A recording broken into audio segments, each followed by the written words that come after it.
Bagian pengarahan atau pengembangan organisasi ini dimulai dengan materi mengenai motivasi. Karena pemimpin atau pimpinan tidak dapat mengarahkan kecuali bawahan dimotivasi untuk bersedia mengikutinya. Kemampuan pimpinan untuk memotivasi, mempengaruhi, mengarahkan, dan juga berkomunikasi dengan bawahannya akan menentukan efektivitas dari seorang pemimpin. Nanti bagian ini kita akan membahas bagaimana cara seorang manajer, seorang pemimpin dapat memotivasi bagi bawahannya agar pelaksanaan kegiatan dan kepuasan kerja mereka menjadi meningkat. Motivasi ini kalau di sudut pandangnya dari pengertian merupakan kegiatan yang mengakibatkan, menyalurkan, dan memelihara perilaku manusia.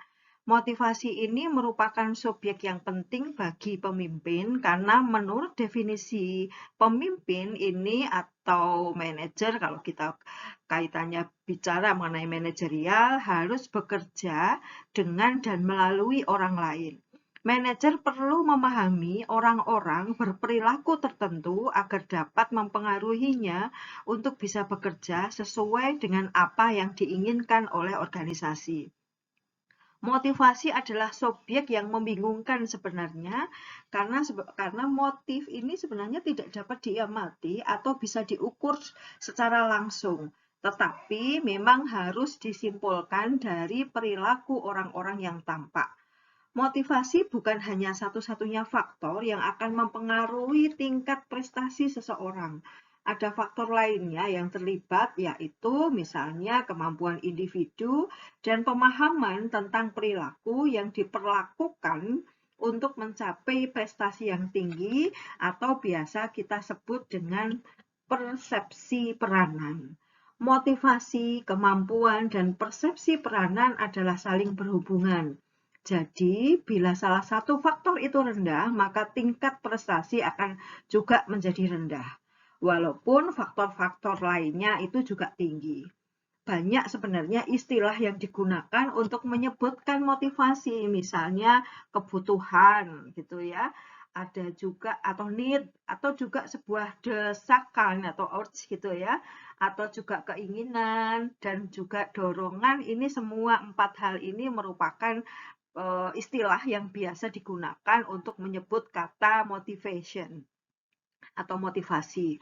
Dalam hal menggunakan istilah motivasi yang diartikan sebagai keadaan dalam pribadi seseorang yang dapat mendorong keinginan individu untuk melakukan kegiatan-kegiatan tertentu guna bisa mencapai tujuan, terutama tujuan organisasi. Motivasi yang ada pada seseorang merupakan kekuatan pendorong yang akan mewujudkan satu perilaku guna mencapai tujuan kepuasan akan dirinya. Motivasi ini merupakan masalah kompleks dalam organisasi, sehingga banyak ahli telah mencoba untuk mengembangkan beberapa teori ataupun konsep. Nanti akan kita bahas konsep itu satu persatu. Ya, ini beberapa kesimpulan ya. Di model tradisional itu ada beberapa ciri bahwa bekerja pada dasarnya tidak disukai, jarang dapat menangani pekerjaan yang sifatnya memerlukan kreativitas dan disiplin atau mungkin pengendalian diri. Manajer harus mengawasi dan mengendalikan bawahan secara terus-menerus gitu ya. Tugasnya terperinci sekali dan kadang-kadang membuat orang menjadi tidak kreatif dan operasi mudah dipelajari. Orang bersedia bekerja jika balas jasanya memadai, karena konsep model tradisional tadi sudah disampaikan bahwa kecenderungan model tradisional orientasinya hanya perolehan pada gaji atau upah. Kemudian mereka juga ngitung gitu ya, kalau kemudian upahnya tidak standar, mereka kemudian hanya yang penting mencukupi sesuai dengan standar yang ditentukan karena upah yang mereka terimanya hanya segitu gitu. Sedangkan pada konsep hubungan manusiawi, ciri-cirinya apa? Orang ingin merasa berguna dan penting. Kemudian yang kedua, orang ingin memiliki dan diakui sebagai individu. Kemudian yang ketiga, kebutuhan lebih penting dari uang dalam memotivasi orang untuk bekerja. Kemudian yang keempat, manajer harus membuat setiap karyawan merasa berguna dan penting. Yang kelima, ada pembagian informasi kepada bawahan dan juga keterlibatan keputusan rutin menjadi sangat penting dalam konteks ini. Yang keenam, pemuasan keputuhan akan meningkatkan semangat kerja. Untuk yang model Human Resource Management, ini adalah yang pertama, sebagian besar orang ini sebenarnya adalah kreatif dan disiplin, kemudian bekerja pada dasarnya menjadi menyenangkan. Manajer harus mampu memanfaatkan potensi dari sumber daya manusia yang ada, kemudian manajer menciptakan lingkungan yang menyenangkan. Yang kelima adalah manajer mendorong partisipasi penuh. Yang keenam adalah kepuasan kerja akan meningkat sejalan dengan pemanfaatan sumber daya secara penuh. Tadi sempat saya sebut mengenai teori motivasi isi, salah satunya adalah motivasi Maslow gitu ya, atau Maslow. Ini tahapannya, kalau dulu ini menjadi sebuah hierarki bahwa ada kebutuhan fisiologis dulu dipenuhi, kemudian ada kebutuhan keamanan, meningkat lagi seseorang kalau sudah fisiologis dan keamanan terpenuhi, maka meningkat di kebutuhan sosial, kemudian baru dia bisa konsentrasi untuk pengakuan atau harga diri, dan yang terakhir adalah paling tinggi adalah kebutuhan akan aktualisasi diri. Kita akan mencoba membahasnya untuk konsep hierarki kebutuhan pada dua prinsip. Yang pertama, nanti kebutuhan-kebutuhan manusia dapat disusun dalam konteks hierarki dan kebutuhan terendah sampai dengan yang tertinggi. Kemudian pada konsep yang kedua, nanti kebutuhan yang telah terpuaskan berhenti menjadi motivasi untuk berperilaku. Jadi dalam konteks motivasi Maslow, bisa itu menjadi tahapan hierarki dari yang paling rendah, selesai, kemudian naik ke keamanan, naik ke sosial, dan sebagainya. Tapi ada juga kalau kita mengukur dari konteks yang kedua adalah kebutuhan yang telah terpuaskan itu kemudian berhenti saja di situ, itu yang kemudian akan mendorong tercapainya kebutuhan-kebutuhan selanjutnya. Menurut Maslow, manusia ini pada prinsipnya untuk memenuhi kebutuhan yang paling kuat sesuai dengan waktu, keadaan, dan pengalaman yang bersangkutan untuk mengikuti sebuah hierarki. Dalam tingkatan ini, kebutuhan pertama yang harus dipenuhi terlebih dahulu adalah kebutuhan fisiologis. Contohnya kebutuhan fisiologis apa? Seperti balas jasa, istirahat yang secukupnya, ada makan, minum gitu ya. Kemudian ada juga perumahan, yang penting perumahan di sini cukup untuk istirahat gitu dan sebagainya. Ketika nanti kebutuhan pertama dipuaskan, kebutuhan yang lebih tinggi berikutnya akan menjadi kebutuhan utama, yaitu kebutuhan akan rasa aman. Jadi kalau tadi yang penting punya perumahan gitu ya, rumah yang bisa menaungi dari panas dan hujan, tapi ketika fisiologis itu sudah cukup, sudah terpenuhi, maka dia akan bergeser naik ke atas untuk memenuhi kebutuhan keamanan. Tidak lagi rumah yang cukup untuk berlindung dari panas dan hujan, tetapi konsep perlindungan kebutuhan utamanya lebih ke rasa aman. Kalau misalnya tadinya hanya cukup menggunakan kalau bahasa Jawanya gedek gitu ya, tapi ketika nanti kebutuhan rasa aman itu meningkat, yang penting gedeknya jangan bolong-bolong atau kemudian ditata menjadi batu bata dan sebagainya. Ini adalah untuk memenuhi kebutuhan keamanan, karena kecenderungannya kebutuhan keamanan adalah perlindungan dan stabilitas. Kebutuhan ketiga nanti akan muncul setelah kebutuhan kedua terpuaskan. Proses ini nanti berjalan terus sampai terpenuhinya kebutuhan akan aktualisasi diri. Di aktualisasi diri ini penggunaan potensi diri untuk pertumbuhan dan pengembangan diri.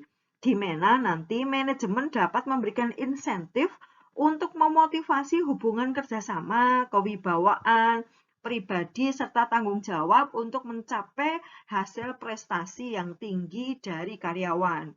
Artinya kalau kita nanti posisinya ada di pemimpin, pada kebutuhan aktualisasi diri ini, nanti pemimpin atau manajer harus mendorong kreativitas dan inovasi sepenuhnya dari karyawan. Tetapi nanti kebutuhan lain-lain sudah tercukupi. Jadi ketika nanti pemimpin targetnya sudah langsung kepada proses aktualisasi diri, Biasanya karyawan itu dia hanya berpikir untuk maju, berkreasi, berinovasi, dia tidak akan berpikir lagi mengenai kebutuhan-kebutuhan yang memang sudah sepenuhnya dipenuhi oleh organisasi. Intinya dalam bahasa Jawanya sudah tidak mikir uang gitu ya, karena uang, gaji, apapun kebutuhan keamanan sosial dan sebagainya semuanya sudah dipenuhi oleh organisasi. Proses nanti ini menunjukkan bahwa kebutuhan-kebutuhan ini menjadi saling tergantung. Ini kalau kita bicara dalam satu konsep di kebutuhan teori motivasi Maslow, ini menjadi saling tergantung dan saling menopang. Kebutuhan yang telah terpuaskan akan berhenti menjadi motivasi utama dan perilaku, digantikan kebutuhan-kebutuhan selanjutnya yang nanti dapat mendominasi.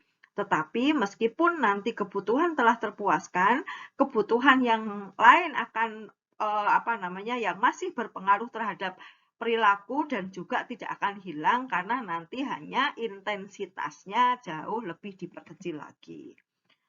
Nah, dalam teori Maslow ini harus dipandang sebagai pedoman umum bagi manajer atau pemimpin karena konsepnya relatif dan bukan merupakan penjelasan mutlak tentang semua perilaku manusia. Bagaimanapun juga, teori Maslow ini banyak berguna bagi pemimpin dalam usaha mengarahkan atau memotivasi karyawan paling tidak pada dua hal. Yang pertama, teori Maslow ini dapat digunakan untuk memperjelas dan memperkirakan tidak hanya perilaku individual tetapi juga perilaku kelompok dengan melihat rata-rata kebutuhan yang menjadi motivasi mereka.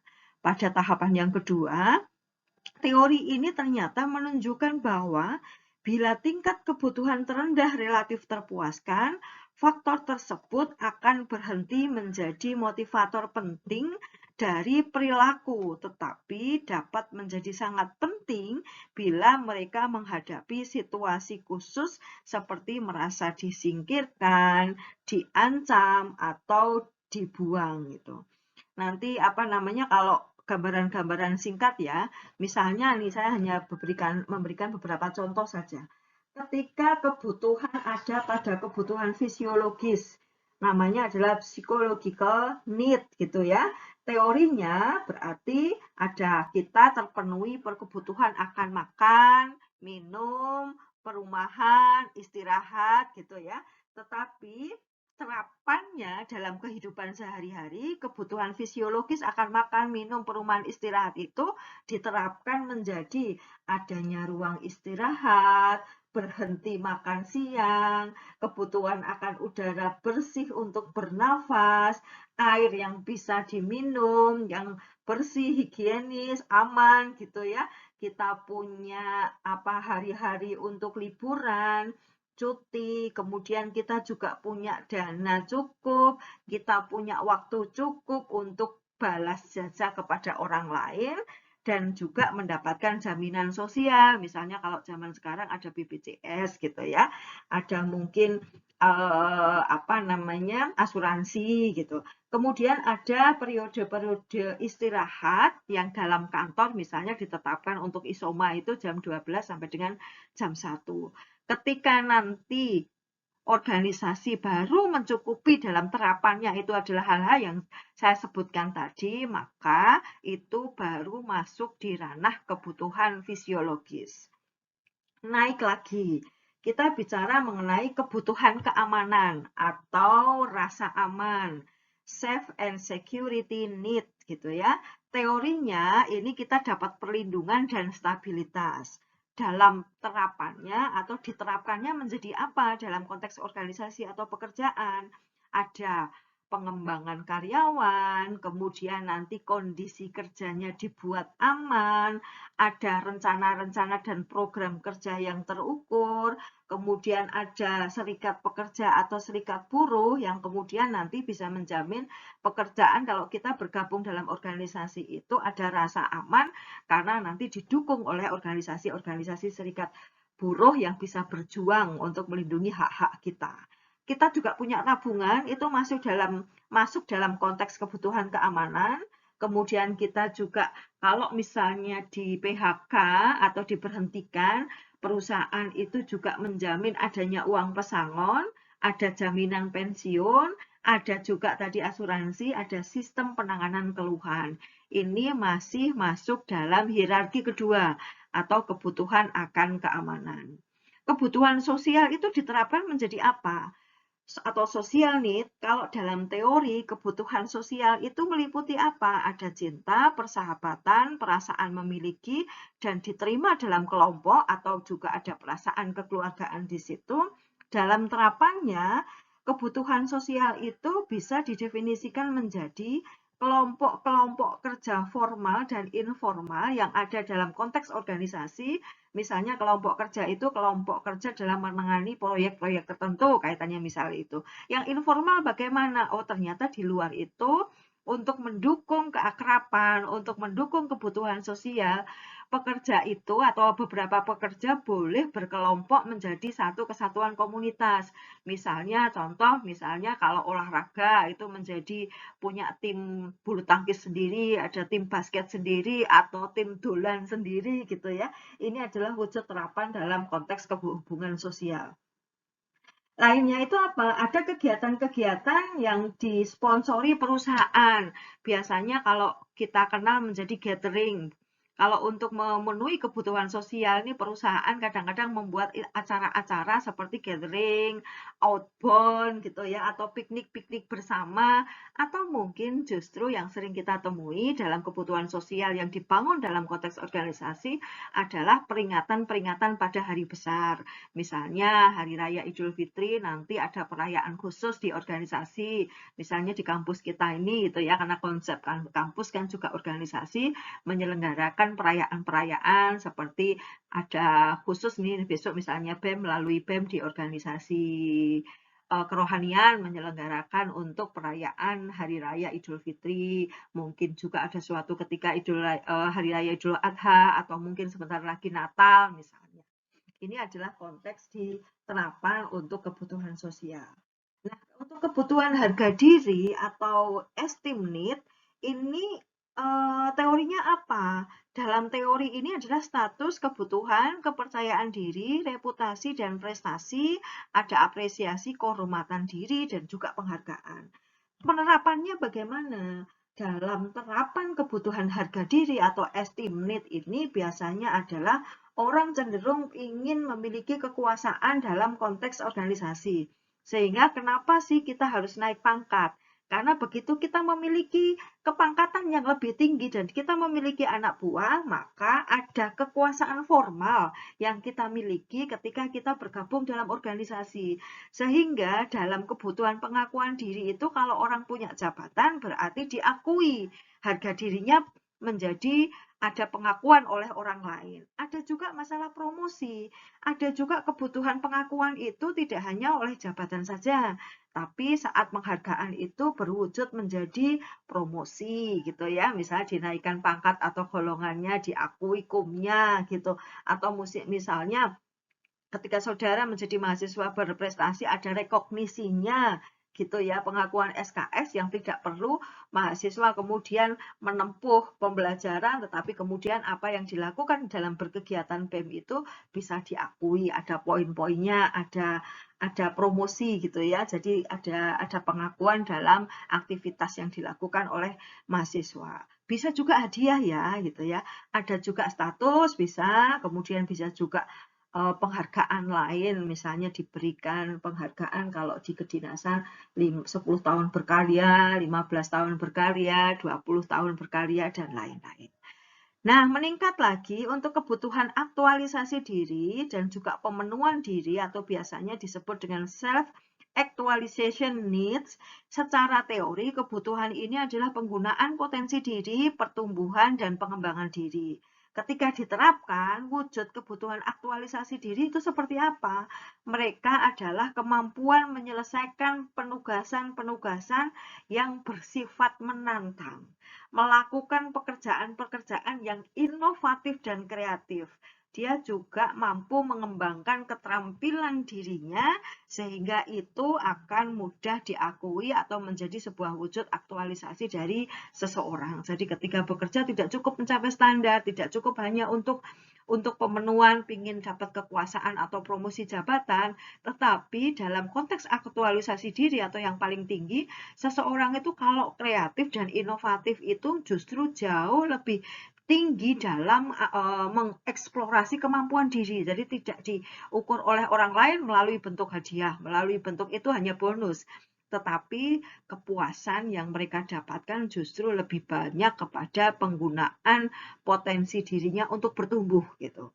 Sehingga dia menjadi satu kesatuan bahwa kita kalau bekerja seharusnya memang harus kreatif, seharusnya memang harus inovatif karena semakin kreatif, semakin inovatif kita mampu menyelesaikan pekerjaan-pekerjaan yang jauh lebih menantang. Itu gambaran umum untuk hierarki kebutuhan dari Maslow. Kemudian memasuki teori isi yang kedua adalah Alderfer atau ERG gitu ya. Ini ini lebih dikemukakan oleh Herzberg. Pada umumnya karyawan baru ini cenderung memusatkan perhatian pada pemuasan tingkat kebutuhan yang jauh lebih rendah dalam pekerjaan pertama mereka, terutama kebutuhan akan rasa aman. Ini di dalam penelitiannya Herzberg dan kawan-kawan ini menemukan ada dua hal. Faktor pertama adalah penyebabnya adalah kepuasan kerja atau job satisfaction. Kemudian yang kedua ada pengaruh pendorong bagi prestasi dan juga faktor-faktor penyebab ketidakpuasan atau job dissatisfaction mempunyai pengaruh yang cenderung negatif. Jadi menurut penemunya, para peneliti di sini membedakan antara yang disebut motivator atau pemuas atau satisfier dan juga faktor-faktor pemeliharaan yang kadang-kadang kita sebut dengan hygiene factor atau dissatisfier. Nah, motivator mempunyai pengaruh meningkatkan prestasi dan kepuasan kerja.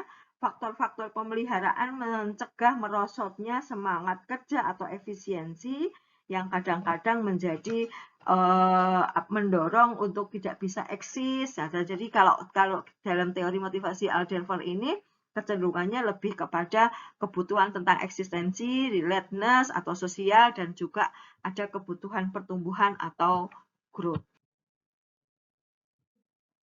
Nah, kemudian teori isi lain adalah menurut motivasi David McClellan, ini menunjukkan bahwa ada korelasi positif antara kebutuhan berprestasi atau earn-age dan kebutuhan akan kekuasaan atau empower gitu ya. Dalam kebutuhan afiliasi juga gitu. Dalam McClellan ini memenuhi riset melalui riset empiriknya menemukan bahwa para usahawan, ilmuwan atau mungkin profesional mempunyai tingkat motivasi prestasi di atas rata-rata. Motivasi seorang pengusaha tidak semata-mata hanya ingin mencapai kebutuhan demi untung, demi uang gitu ya, demi laba saja, tetapi mereka mempunyai keinginan yang kuat untuk berprestasi. Keuntungan laba itu hanyalah satu ukuran sederhana yang menunjukkan seberapa baik pekerjaan telah dilakukan. Tetapi McClellan mengatakan bahwa tidak sepenting tujuan mereka itu sendiri. Gitu. Sehingga McClellan juga menemukan bahwa kebutuhan prestasi tersebut dapat dikembangkan pada orang dewasa. Orang-orang yang berorientasi prestasi mempunyai karakteristik tertentu yang dapat dikembangkan. Misalnya gitu ya, yang pertama menyukai pengambilan resiko yang layak. Biasanya disebut konsep moderat. Sebagai fungsi keterampilan, bukan kesempatan, kemudian menyukai satu tantangan dan menginginkan adanya tanggung jawab pribadi bagi hasil yang ingin dicapai. Ada juga yang kedua ini mempunyai kecenderungan untuk menetapkan tujuan-tujuan prestasi yang layak dan menghadapi resiko yang sudah diperhitungkan. Salah satu alasannya adalah perusahaan berpindah ke program yang namanya Management by Objective atau MBO, yaitu adanya korelasi positif antara penetapan tujuan dan tingkat prestasi. Yang ketiga, mempunyai kebutuhan yang kuat akan umpan balik tentang apa yang telah dikerjakannya. Yang keempat, mempunyai keterampilan dan dalam perencanaan jangka panjang dan memiliki kemampuan-kemampuan organisasional. Nah, dalam program-program pengembangan manajemen, para manajer ini dapat mendasarkan pada teori prestasi dari McClellan. Ini untuk meningkatkan prestasi kerja para karyawannya karena motivasi berprestasi pada dasarnya dapat diajarkan melalui berbagai bentuk pelatihan atau latihan. Kebutuhan ini apa namanya tadi ada kebalik ya yang ini yang teori Herzberg tadi yang ada satisfier dan dissatisfier sudah dijelaskan sebelum di teori McClellan tadi. Kebutuhan dapat berubah-ubah dan kebutuhan yang sama dapat diterjemahkan ke dalam perilaku yang berbeda. Untuk teori selanjutnya namanya teori proses atau proses teori. Saya akan menjelaskan sedikit saja. Dalam konteks teori ini nanti ada yang namanya teori pengharapan yang disampaikan oleh Virum. Ini adalah banyak teori yang memang penting, tapi konsep ini nanti berhubungan dengan motivasi, di mana individu diperkirakan akan menjadi pelaksana dengan prestasi tinggi apabila mereka itu melihat dalam yang pertama adalah satu kemungkinan atau probabilitas tinggi bahwa usaha-usaha mereka akan mengarah ke prestasi tinggi. Yang kedua, satu probabilitas tinggi bahwa prestasi tinggi akan mengarah ke hasil-hasil yang menguntungkan. Dan yang ketiga bahwa hasil-hasil tersebut akan menjadi pada keadaan keseimbangan penarik efektif bagi mereka. Teori pengharapan ini menyatakan bahwa perilaku kerja karyawan dapat dijelaskan dalam kenyataannya.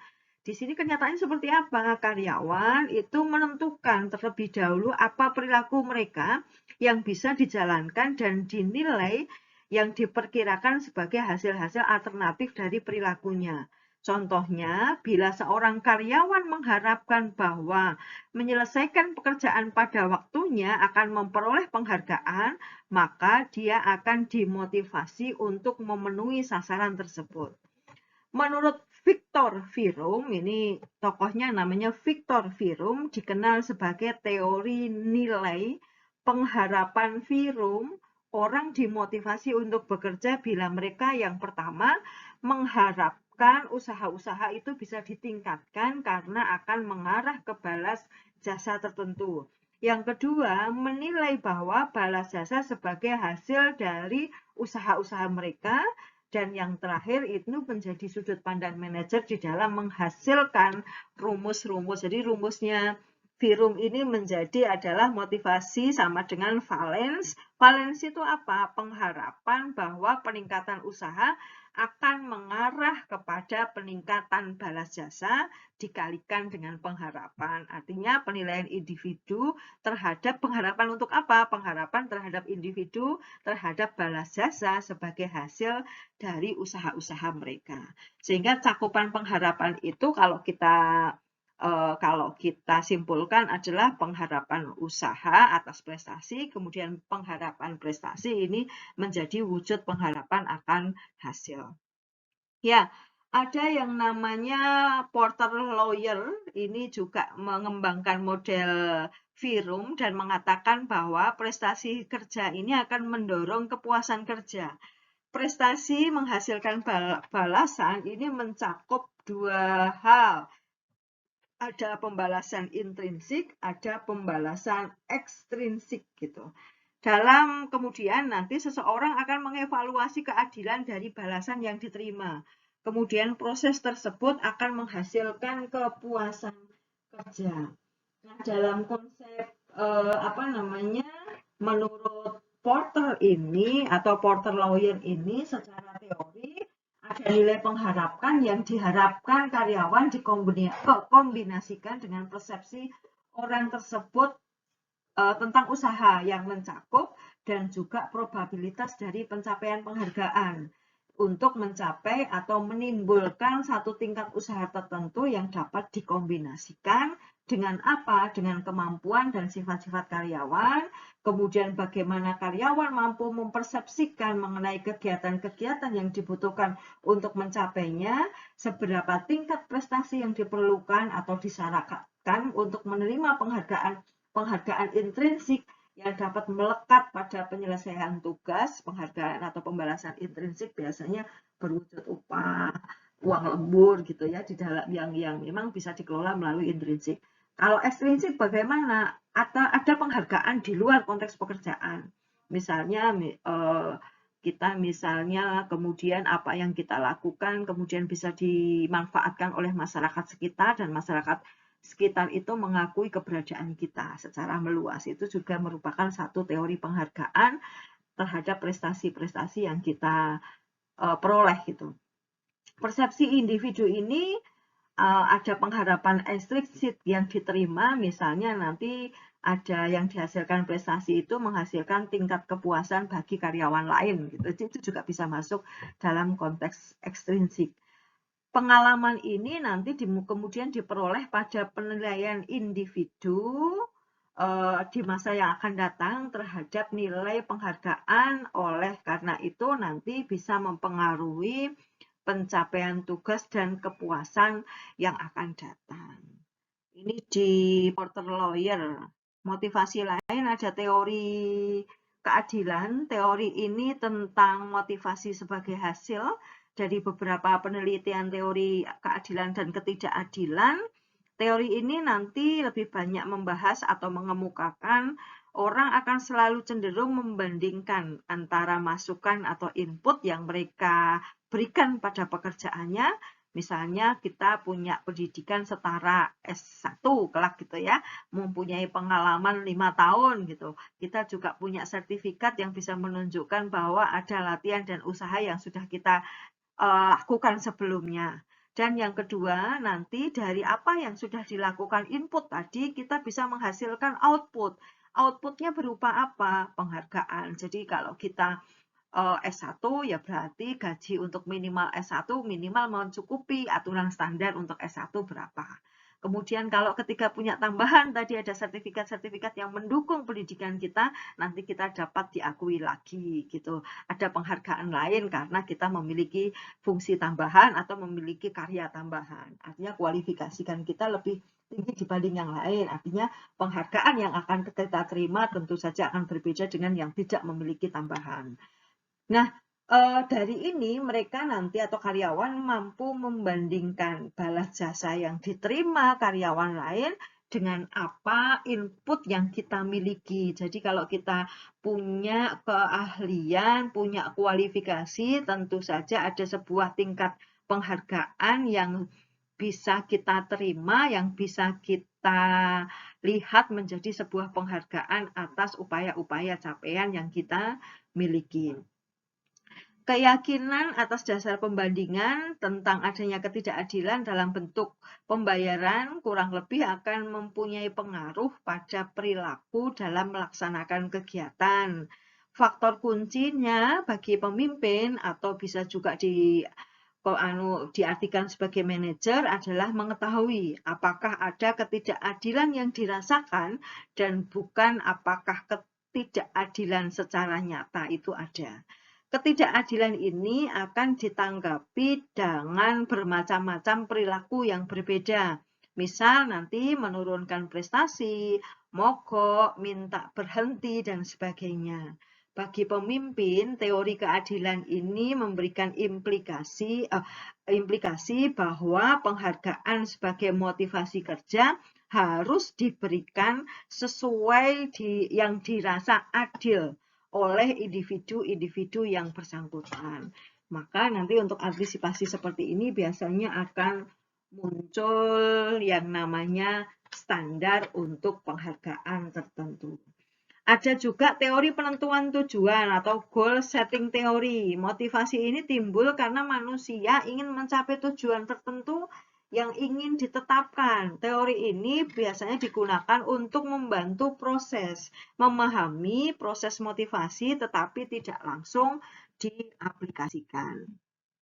Ya, ada teori reinforcement, ini perlakuan, artinya berusaha menjelaskan peranan balasan dalam membentuk perilaku tertentu. Ini biasanya ada stimulus, kemudian ada proses pembentukan perilaku ini nanti secara sederhana itu bisa digambarkan seperti di lembar PPT yang bisa saudara lihat. Tadi ada stimulus, kemudian ini menghasilkan respon atau tanggapan, tetapi kita juga harus siap dengan konsekuensinya, kemudian tanggap di waktu yang akan datang nanti. Jadi perilaku atau tanggapan individu ini terhadap sebuah situasi atau kejadian, di sini maksudnya adalah stimulus adalah penyebab konsekuensi tertentu. Bila konsekuensi itu positif, individu akan memberikan tanggapan sama terhadap situasi yang sama, tetapi jika konsekuensi tidak menyenangkan, individu akan cenderung merubah perilaku untuk menghindarkan dari konsekuensi itu. Contoh, bila seorang pegawai atau karyawan yang sering datang terlambat dapat dimotivasi agar datang tepat pada waktunya. Ini merupakan upaya pengubahan perilaku. Dengan cara apa? Dengan memberikan penghargaan untuk kedatangan yang tepat. Sehingga kalau karyawan yang datang tepat dikasih penghargaan, maka yang sering datang terlambat bisa diubah perilakunya karena mereka memiliki motivasi untuk mendapatkan penghargaan untuk yang datang tepat waktu tadi. Keterlambatan juga dapat dihentikan dengan persyaratan sebuah punishment yang cenderung lebih keras. Namun ternyata dengan kekerasan punishment atau hukuman yang keras ini untuk penelitian menunjukkan pada umumnya lebih efektif. Jadi kecenderungannya orang kalau dikerasi jauh lebih efektif dibanding hanya dengan penghargaan. Memberikan penghargaan atau perilaku yang diinginkan. Jadi hukuman bagi perilaku yang tidak diinginkan itu cenderung dihindari sehingga memotivasi orang cenderung bisa disiplin malahan gitu. Sama misalnya ini gambarannya gini aja, ketika nanti kalau orang yang tidak mendengarkan atau tidak datang tepat waktu saat kuliah, saya memberikan penghargaan nanti dapat poin. Dengan misalnya saya memberikan punishment-nya langsung bagi mahasiswa yang tidak mendengarkan materi atau mungkin datangnya sering terlambat, maka akan dikurangi poinnya.